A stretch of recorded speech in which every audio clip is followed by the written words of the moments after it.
ಇವತ್ತು ನನ್ನ ಅಭಿವೃದ್ಧಿಯ ಮುಂದುವರಿದ ಭಾಗವಾಗಿ ಒಟ್ಟಾರೆ 3 ಕೋಟಿ ರೂಪಾಯಿ ವೆಚ್ಚದಲ್ಲಿ ಕಾಂಕ್ರೀಟ್ ರಸ್ತೆ, ಬಸ್ ಶೆಲ್ಟರು, ಇದಕ್ಕೆ ಇವತ್ತು ಗುದ್ಲಿ ಪೂಜೆ ಮಾಡಿದ್ದೀನಿ. ಮತ್ತು ಈಗ ದಾಸಪುರ ಮತ್ತು ಆರ್ಯಕ್ಯಾತ್ನಹಳ್ಳಿಯಲ್ಲಿ 1.5 ಕೋಟಿ ರೂಪಾಯಿದು ಅದು ಕೂಡ ಪೂಜೆಗೆ ಹೋಗ್ತಾ ಇದ್ದೀನಿ.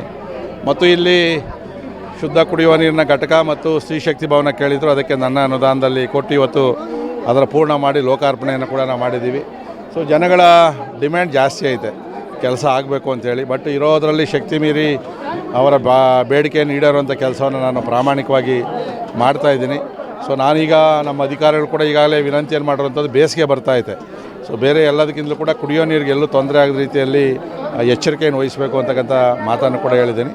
ಸೊ ಇದಾದಮೇಲೆ ಮತ್ತೆ ಮುಂದಿನ ತಿಂಗಳು ಇನ್ನೂ ಒಂದಷ್ಟು ಕಾಮಗಾರಿಗಳು, ಪೂಜೆಗಳನ್ನು ಮಾಡ್ತೀನಿ. ಸರ್, ಈಗ ಕಾಂಗ್ರೆಸ್ ಶಾಸಕರ ಪ್ರವಾಸ ಹೋಗ್ತಾ ಇದ್ದಾರೆ ಅಲ್ಲ, ಅದಕ್ಕೇನು ಅವರು ಸ್ವಂತ ದುಡ್ಡಲ್ಲಿ ಹೋದರೆ ಯಾರು ನಾವೇನು ಟೀಕೆ ಮಾಡೋಕ್ಕಾಗೋದಿಲ್ಲ. ಅದು ಅವರು ವೈಯಕ್ತಿಕವಾಗಿರ್ತಕ್ಕಂಥದ್ದು.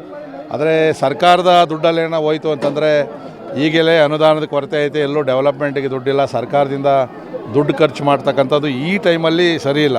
ಯಾಕಂದರೆ ಮೊದಲೆಲ್ಲ ಕೂಡ ವಿದೇಶಿ ಪ್ರವಾಸಕ್ಕೆ ಕಳಿಸ್ತಾಯಿದ್ರು. ಅದಾದಮೇಲೆ ಕಳೆದ 4-5 ವರ್ಷಗಳಿಂದ ಕೂಡ ಅದಕ್ಕೆ ಕಡಿವಾಣ ಬಿದ್ದಿತ್ತು. ಇವತ್ತು ನಾವು ಮುಖ್ಯಮಂತ್ರಿಗಳು ಹೇಳಿದ ಪ್ರಕಾರ ಅವ್ರು ಸ್ವಂತ ದುಡ್ಡಲ್ಲಿ ಹೋಗ್ತಾವ್ರೆ ಅಂತಂದಾಗ ನಾವು ಏನು ಮಾಡೋಕ್ಕಲ್ಲ. ಈಗ ನಾನು ಹೋಗ್ತೀನಿ, ಏನು ಮಾಡೋಕ್ಕಾಗೋದಿಲ್ಲ. ಇಲ್ಲ. ಯಾಕೆಂದರೆ ಈಗಾಗಲೇ ಕೇಂದ್ರ ಸರ್ಕಾರ ಡಿಲಿಮಿಟೇಷನ್ನು ಮತ್ತು ಜನಗಣತಿಗೆ ಆದೇಶವನ್ನು ಕೊಟ್ಟಿರೋದ್ರಿಂದ ಯಾವುದೇ ಹೊಸ CMC ಆಗಲಿ, ಹೊಸ TMC ಆಗಲಿ ಯಾವುದು ಕೂಡ ಇಡೀ ದೇಶದಲ್ಲೇ ಆಗೋದಿಲ್ಲ. ಒಂದು ಸರಿ ಜನಗಣತಿ ಆದಮೇಲೆ ಅದರ ಆಧಾರದ ಮೇಲೆ ಮುಂದೆ ನಾವು ಹೊಸ CMC ಆಗಲಿ TMC ಆಗಲಿ ಮಾಡ್ಬೋದು. ಪ್ರಸ್ತುತ ಅದು ಆ ಕಾನೂನಲ್ಲಿ ಅವಕಾಶ ಇಲ್ಲ. ನೋಡ್ರಿ, ಅವನೇ ದೆವ್ವ.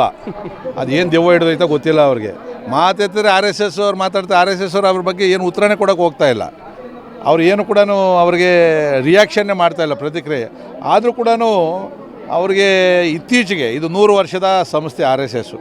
ಇದರಲ್ಲಿ ಅನೇಕ ಗಣ್ಯರು ಮತ್ತು ಅವ್ರ ಕಾಂಗ್ರೆಸ್ಸಲ್ಲಿ ಇರ್ತಕ್ಕಂಥವ್ರು ಕೂಡ RSS ಗರಡಿಯಲ್ಲಿ ಬೆಳೆದಿರ್ತಕ್ಕಂಥವ್ರು ಭಾಳಷ್ಟು ಜನ ಅವರೇ.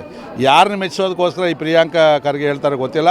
ಬಟ್ ಒಂದಂತೂ ಸತ್ಯ ಹೇಳ್ತಾ ಇದ್ದೀನಿ, ಇವರು ಇದೇ ಥರ ಹೇಳ್ತಾಯಿತ್ತು ಅಂತಂದರೆ ಮುಂದಿನ ದಿನಗಳಲ್ಲಿ ರಾಜಕೀಯದ ಭವಿಷ್ಯ ಅವ್ರಿಗೆ ಖಂಡಿತವಾಗೂ ಒಳ್ಳೆಯದಾಗೋದಿಲ್ಲ, ಮಂಕಾಗ್ತದೆ ಅದು.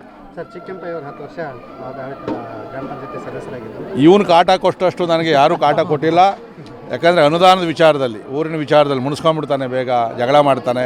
ಬಟ್ ನನಗಿದು ಖುಷಿ ತರ್ತಕ್ಕಂಥ ವಿಚಾರ. ಯಾಕಂದರೆ ಊರಿನ ಕೆಲಸಗಳನ್ನು ಬೆನ್ನತ್ತಿ ಮಾಡಿಕೊಂಡ್ರೆ ಆಗುವಂಥದ್ದು. ಇಲ್ಲಾಂದರೆ ನಮಗೇನು ಗೊತ್ತಾಗ್ತದೆ. ಇವತ್ತು ಇಲ್ಲಿ ಹೇಳಿದ ಮೇಲೆ ನಾನು ಸರ್ಕಾರ ಜೊತೆಯಲ್ಲಿ ಗುದ್ದಾಡಿ ಮಂತ್ರಿಗಳ ಹತ್ರ ಹೋಗಿ ಅನುದಾನವನ್ನು ಇಲ್ಲ ನನ್ನ ಅನುದಾನವನ್ನು ತಂದು ಕೆಲಸವನ್ನು ಮಾಡ್ತೀನಿ. ಚಿಕ್ಕಂಪಯ್ಯ ಒಳ್ಳೆ ಕೆಲಸವನ್ನು ಊರಿಗೋಸ್ಕರ ಮಾಡಿದ್ದಾನೆ. ಈ ಥರದವರು ಮುಂದೆ ಕೂಡ ಜನಪ್ರತಿನಿಧಿಗಳಾಗಿ ಊರಿನ ಕೆಲಸವನ್ನು ಮಾಡಬೇಕು ಅಂತಕ್ಕಂಥದ್ದು ನನ್ನ ಬಯಕೆ.